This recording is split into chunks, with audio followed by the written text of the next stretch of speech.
Alors, le mariage pour ou contre? Eh bien, bienvenue à notre live. Enfin, ça y est, nous pouvons démarrer le premier. Alors, on a nos aides-mémoires, hein. Vous pourrez constater qu'on va regarder régulièrement sur le téléphone.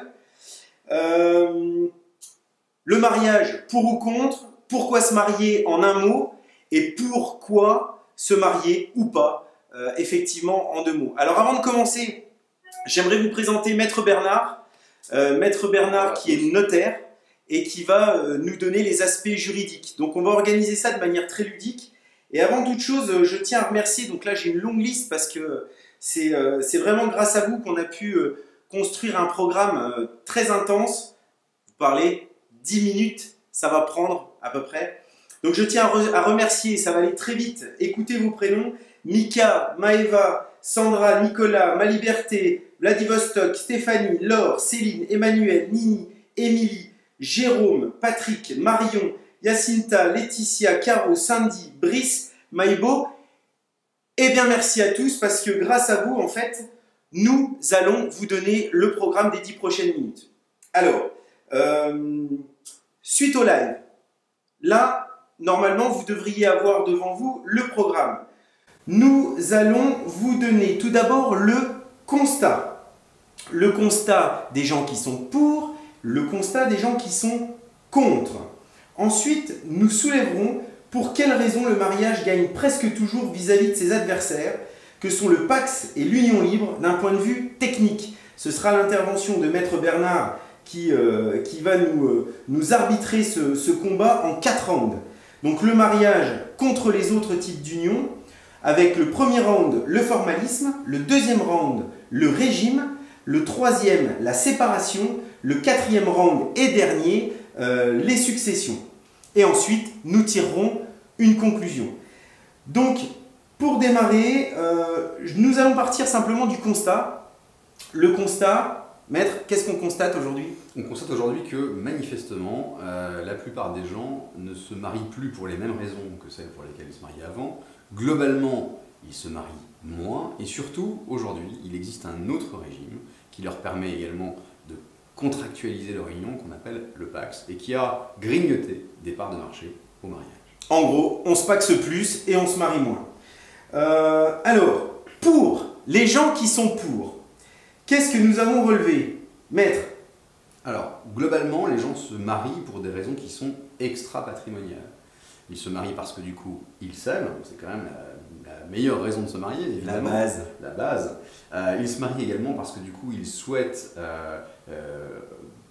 officialiser leur union, je dirais, c'est-à-dire que du coup, ils souhaitent se mettre dans un cadre traditionnel et donner un retentissement officiel à leur union. Ils souhaitent également se marier souvent pour avoir le même nom, pour que l'épouse ou l'époux ait le même nom que les enfants qu'ils ont eus ensemble. Ils souhaitent aussi également parfois se marier, et là on vient sur un point un peu plus technique, c'est quand même une réalité dont les gens sont conscients, dont vous êtes conscients, c'est qu'effectivement le mariage permet de vous protéger, et c'est ce qu'on va voir ensemble également tout à l'heure dans un point de vue un peu plus technique que je vais développer dans la deuxième partie de la vidéo. Donc, pour, par obligation, rapprochement familial, protection de la famille, par symbolisme, par tradition, pour faire une belle fête, hein, oui, ça c'est des choses qui sont assez ressorties, avoir le même nom, protéger son conjoint et ses enfants. Et maintenant, en fait, on va s'attaquer à ceux qui sont contre. Alors, dans ceux qui sont contre, qu'est-ce qu'on entend souvent? On entend que le mariage, ça coûte cher, voire plus cher, et surtout en cas de divorce, et même pour se marier, parce que c'est des sujets qui ont été abordés. Le mariage coûte cher pour se marier. On a des gens qui se sont manifestés aussi en étant contre le remariage, le fait de se remarier en fait. C'est un point important, c'est quelque chose qui est ressorti assez souvent effectivement. Ouais. C'est-à-dire qu'on a fait une fois, pour eux en tout cas, ils ont fait l'erreur de se marier puisqu'ils ont connu un échec et ils ont des craintes dans le cadre de leur remariage. Ils hésitent à se remarier, à se marier à nouveau. Donc ça va être soulevé. Le Pacs est plus facile et semble coûter moins cher. Donc ça c'est des éléments qu'on va voir. D'autres veulent complètement refuser la notion de traditionnalisme et on a eu quelque chose aussi de très fleur bleue, très réel, je le pense sincèrement. Pas besoin de mariage quand on s'aime. Et effectivement, nous l'avons positionné dans la partie contre. Alors tout de suite, le premier round, le round 1 du mariage contre les autres types d'unions dans la partie formalisme. Donc là, effectivement, on va faire le lien un petit peu avec les arguments qui ont été donnés, qui sont des arguments contre. Il semble ressortir des commentaires que vous nous avez faits dans le teaser, qu'effectivement, le fait de se marier serait compliqué, coûterait cher. D'accord? Alors, effectivement, si on ne se marie pas et si on ne se paxe pas, globalement, il ne faut rien faire. Donc là, effectivement, on ne peut pas aller contre cet argument-là. Néanmoins, moi je considère aujourd'hui, et on peut considérer d'un point de vue pragmatique, purement pragmatique, que le fait de se paxer et le fait de se marier impliquent plus ou moins les mêmes choses. Si vous vous paxez aujourd'hui ou si vous vous mariez, eh bien vous allez simplement prendre rendez-vous avec votre mairie, dans votre mairie, et vous allez signer un papier. Parfois simplement à deux dans le cadre du Pacs, avec d'autres personnes qui seront vos témoins dans le cadre du mariage, mais ça peut s'arrêter là. Vous n'êtes évidemment pas obligé de faire une fête, même si c'est super agréable de faire une fête. Mais voilà, moi je pense que globalement aujourd'hui en termes de formalisme, le formalisme est très simplifié, il a d'ailleurs toujours été en matière de mariage. Si on met de côté les considérations qui sont des considérations de tradition, la robe blanche, le passage à l'église, aujourd'hui, pour officialiser votre union, tant en termes de mariage qu'en termes de Pacs, eh bien il suffit de prendre rendez-vous à votre mairie, dans votre mairie, et d'aller signer un document. Voilà, donc je pense que là, il n'y a pas beaucoup de différence entre les différents régimes, en tout cas de mon point de vue aujourd'hui. Premier round. Alors, on donne vainqueur à qui? On verra à la fin, on va simplement dérouler, on va dire, et attaquer le deuxième round qui concerne le régime. Et alors là, il n'y a pas photo. De mon point de vue, le mariage sort grand vainqueur. Si on compare assez rapidement les différents régimes qui vous sont proposés lorsque vous allez officialiser votre union sous différents types, si on regarde d'abord l'union libre, il n'y a aucun régime. Vous ne pouvez absolument pas organiser votre vie patrimoniale si vous êtes en union libre. Il n'y a rien à faire. C'est-à-dire qu'en fait, vous allez acheter par exemple un bien immobilier ensemble, et bien ce bien immobilier il sera forcément en indivision. Vous n'avez pas de choix, c'est obligatoirement indivision. Ensuite, on va aller dans le cadre du Pacs, et de ce Pacs, dans le Pacs, vous avez le choix entre deux régimes, que sont l'alternative entre deux régimes, que sont la communauté, on va dire, une sorte de communauté, c'est plutôt une indivision obligatoire, ou bien une séparation obligatoire. Donc là, dans le cadre de la séparation, on retombe plus ou prou sur le même régime, je vous épargne les détails, mais on tombe plus ou prou sur le même régime que dans le cadre de l'union libre. Et puis il y a l'autre régime, qui n'est pas très heureux entre nous choisis, qui est celui de l'indivision obligatoire. Et là, on a un régime cadre, obligatoire, qui ne donne aucune alternative et qu'on est obligé de mettre en place. Et puis il y a, de mon point de vue, le grand vainqueur du régime, c'est le mariage, parce que le mariage vous permet d'organiser comme bon vous semble votre régime matrimonial, en partant de la séparation de biens pure et simple, en allant jusqu'à la communauté universelle, par contrat de mariage, et également le régime légal qui va s'appliquer, qui est globalement un très bon régime. Toujours est-il que l'on a un cadre qui est utilisé depuis très longtemps, pour lequel on a beaucoup de recul, et qui vous donne tout un panel de nuances, de possibilités pour organiser de façon la plus précise possible la façon dont vous allez être propriétaire des biens que vous allez acheter, quelle que soit leur nature d'ailleurs. Voilà. Donc, de mon point de vue, en matière de régime, c'est évidemment le mariage qui sort grand vainqueur, mais c'est pas à moi de donner la date finale. Du coup, on verra bien tu vas donner. Le régime, en fait, c'est simplement le fait d'établir ses règles et de ne pas les subir. Voilà, c'est vraiment quelque chose de très important. Donc en fait, quand on parle de mariage pour ou contre, et donc on verra la finalité du match de boxe, mais effectivement c'est de dire si vous rentrez dans un cadre, autant que vous rentriez dans un cadre que vous maîtrisez. Et pas qu'un cadre qu'on vous impose. Voilà, et pas un cadre qu'on vous impose. Donc troisième round. La séparation, la notion du divorce, c'est quelque chose qui arrive très souvent dans les messages privés qu'on a reçus et qu'on reçoit même encore maintenant. Attention, le divorce. Donc, troisième round, la séparation. Alors la séparation, c'est un point un peu plus compliqué, parce qu'effectivement, là je fais le lien avec vos commentaires, la séparation, globalement, ce qui fait peur aux gens, c'est qu'elle va coûter cher. Et là, je vais tout de suite balayer l'argument qui a été donné, c'est qu'en fait, de mon point de vue, encore une fois, le fait de divorcer, dans le fait de divorcer, ou dans le fait de rompre un Pacs, ou dans le fait de casser une union libre, qu'est-ce qui va vous coûter cher? C'est le partage de vos biens. Et là, globalement, le partage de vos biens, il vous coûtera la même chose que vous soyez pas marié, que vous soyez pacsé ou que vous soyez divorcé. La seule différence, c'est sur la façon dont dans le divorce ou dans la séparation on va s'organiser. Effectivement, en union libre, il n'y a rien à faire, on n'avait rien fait au départ, donc on ne fait rien à la sortie. Dans le cadre du Pacs, on subit encore une fois, enfin plus ou moins.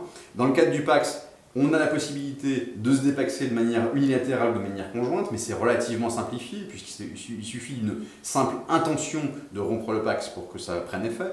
Et puis dans le cadre du divorce, eh bien, effectivement, il faut en passer par des avocats dans un contexte contractuel, dans un contexte contentieux, passé par un juge. Donc là, effectivement, ça peut coûter un peu plus cher, mais encore une fois, ce qui coûte le plus cher dans le cadre de la séparation, c'est systématiquement le partage des biens. Et là, que vous achetiez un bien immobilier notamment, ou même une voiture, ou bien des meubles ensemble, alors que vous n'êtes pas pacsé, que vous n'êtes pas marié, ou alors que vous soyez pacsé ou marié, eh bien, ce qui va vous coûter cher, c'est de partager vos biens. Donc, de mon point de vue, je dirais qu'on est ex aequo. On est ex aequo. Donc, la séparation, effectivement, soit vous anticipez les règles du jeu, soit vous ne les anticipez pas. En fait, c'est quelque chose qui va revenir très régulièrement sur les différents sujets que l'on va évoquer au fur et à mesure du temps. C'est la préparation. Ce qui est important dans toute chose que l'on fait, de mon point de vue, c'est la préparation. C'est la possibilité de faire quelque chose pour anticiper ce qui pourrait arriver au cas où. Voilà, exactement. Et là, je fais le lien avec le risque, l'élément qui était un élément contre tout à l'heure, qui était sur le remariage. Pourquoi, lorsque l'on a subi, entre guillemets, un divorce une première fois, on a des craintes pour se remarier? Pas parce que justement on a subi ce divorce. Mais pourquoi on l'a subi? Parce qu'on n'a pas préparé les choses. Et que donc du coup, on s'est laissé un peu glisser au fil de l'eau. Et donc du coup, on se retrouve, alors qu'évidemment on ne l'avait pas prévu, on ne prévoit véritablement jamais un divorce. Mais on peut anticiper le divorce en choisissant intelligemment le régime matrimonial lorsque l'on veut se remarier. Donc pour moi, ce n'est pas vraiment un frein au mariage. Alors, on donne des remarques assez pertinentes, hein, puisqu'on me dit mais en fait c'est quand même difficile de partir vers une union et anticiper un divorce. En fait, c'est ni plus ni moins que d'anticiper tous les différents cas de figure. Lorsque l'on construit une maison, on va s'arranger pour qu'elle soit hors d'eau, hors d'air, et pourtant il ne va pas pleuvoir tout le temps.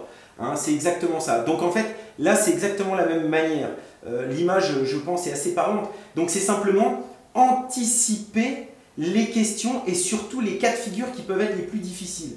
Se les poser au départ donne quelque chose de beaucoup plus simple si ça arrive. Et si ça n'arrive pas, parfait, on sera dans une situation extraordinaire. Alors, quatrième round. Et dernier. Et le dernier, on arrête après. L'aspect du mariage contre les autres régimes face aux successions. Alors là, encore une fois, de mon point de vue, le mariage sort grand vainqueur. Pour une raison toute simple, c'est que lorsque vous vous mariez, sans aucune autre formalité, vous devenez l'héritier de votre conjoint. Ce qui n'arrive absolument jamais dans les autres types d'unions.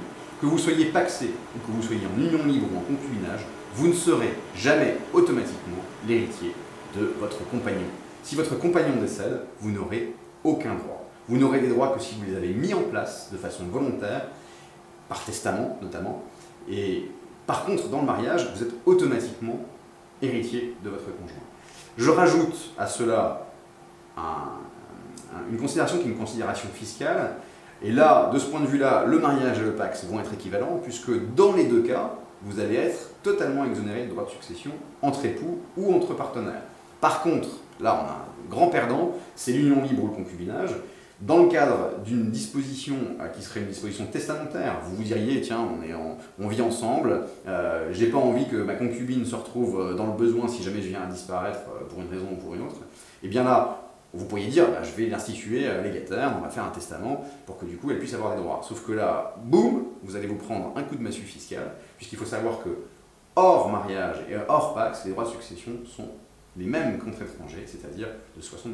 En gros, vous allez en donner plus à l'État qu'à votre concubin. L'État ne reconnaîtra jamais et pas en fait votre concubin, puisque en fait vous n'avez aucune reconnaissance juridique l'un envers l'autre. Donc ça c'est quand même un aspect qui est des plus importants, et encore plus lorsque l'on a des enfants. hein, puisqu'en fait, tout fonctionne par effet de ricochet. Donc pareil, ce n'est qu'une question d'anticipation.